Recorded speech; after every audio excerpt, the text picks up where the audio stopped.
और अब खबर मुंबई में सलमान खान के घर पर फायरिंग केस से जुड़ी। फायरिंग करने वाले आरोपियों की बाइक को लेकर बड़ा खुलासा हुआ है। चर्च की सीढ़ियों के पास मिली आरोपियों की बाइक कल बांद्रा पुलिस ने जब्त की। काले रंग की बाइक सीसीटीवी ट्रैक करके इस बाइक का पता लगाया गया। चर्च से ऑटो पकड़कर बांद्रा स्टेशन गए दोनों आरोपी। यह पता चला है आरोपियों ने खरीदी थी सेकेंड हैंड बाइक।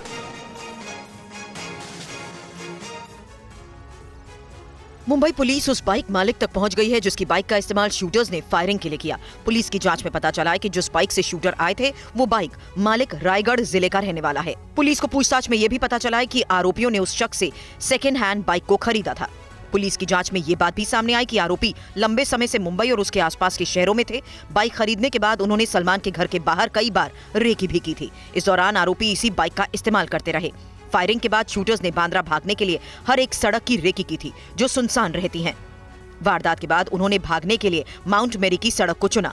आरोपियों ने वहां आसानी से बाइक पार्क की और फिर फरार हो गए। पुलिस की तफ्तीश में ये बात भी सामने आई कि आरोपी गैलेक्सी अपार्टमेंट में फायरिंग के बाद जब माउंट मेरी पहुंचे तो उन्होंने बाइक छोड़कर एक ऑटो पकड़ा और उससे बांद्रा स्टेशन गए। फिर ट्रेन पर सवार हुए और वहां से सांता क्रूज स्टेशन पहुंचे। वहां से फिर ऑटो पर सवार होकर वाकोला गए। वाकोला से आगे की मूवमेंट पुलिस अभी तक लोकेट नहीं कर पाई। पुलिस अब आगे की सीसीटीवी फुटेज खंगालना चाहती है। पुलिस ने उस ऑटो वाले को भी हिरासत में लिया है और पूछताछ की जिससे आरोपी वाकोला गए थे। और इस मामले में पुलिस की जांच अब तक कहां तक पहुंची है, पुलिस को क्या क्या लीड मिली है इस केस में, देखिए राजीव कुमार की रिपोर्ट।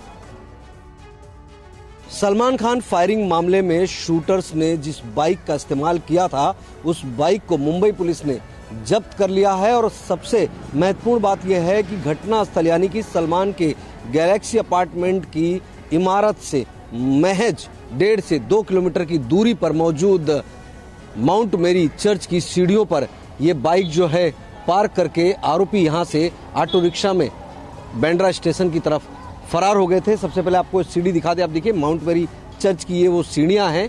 इन्हीं सीढ़ियों के पास में उस बाइक को पार्क किया गया था जिसे पुलिस ने बरामद किया और उसके बाद में उसे फॉरेंसिक को जांच के लिए भेज दिया है, क्योंकि बाइक पर फिंगरप्रिंट और अन्य तकनीकी चीजें जो है वो जानने की समझने की कोशिश कर रही है। और यहाँ पर आने के बाद में आरोपियों ने जब बाइक छोड़ी तो एक ऑटो रिक्शा उन्होंने हायर किया और उस ऑटो रिक्शा में बैठकर वो बांद्रा स्टेशन गए और वहाँ से 5:08 की सांता क्रूज की दिशा में जाने वाली लोकल ट्रेन पकड़ी और 5:13 पर वो सांता क्रूज स्टेशन उतर गए और वहां से उन्होंने एक दूसरी ऑटो रिक्शा पकड़ी और मुंबई के वाकोला इलाके में गए।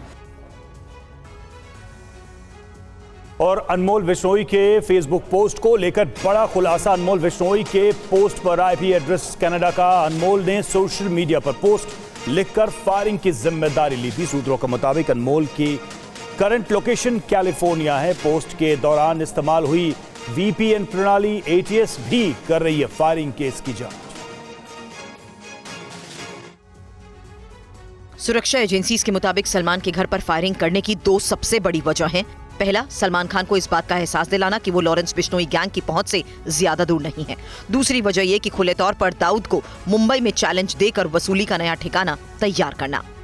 सुरक्षा एजेंसीज की माने तो यही वजह है कि सलमान खान के घर पर फायरिंग करने के बाद सोशल मीडिया पर कबूलनामे का जो फेसबुक पोस्ट डाला गया उसमें अंडरवर्ल्ड डॉन दाऊद इब्राहिम का भी नाम लिखा था। सुरक्षा एजेंसीज को लगता है कि दाऊद का नाम लिखने के पीछे की सबसे बड़ी वजह ये बताने की है कि अब मुंबई में दाऊद की कोई हैसियत नहीं है। इस बीच सलमान खान के घर के बाहर फायरिंग करने वाले विशाल राहुल उर्फ कालू की क्राइम कुंडली सामने आई।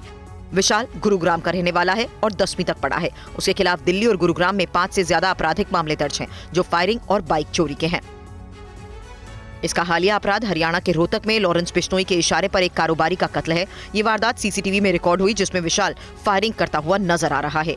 इसने हरियाणा में डकैती भी डाली है।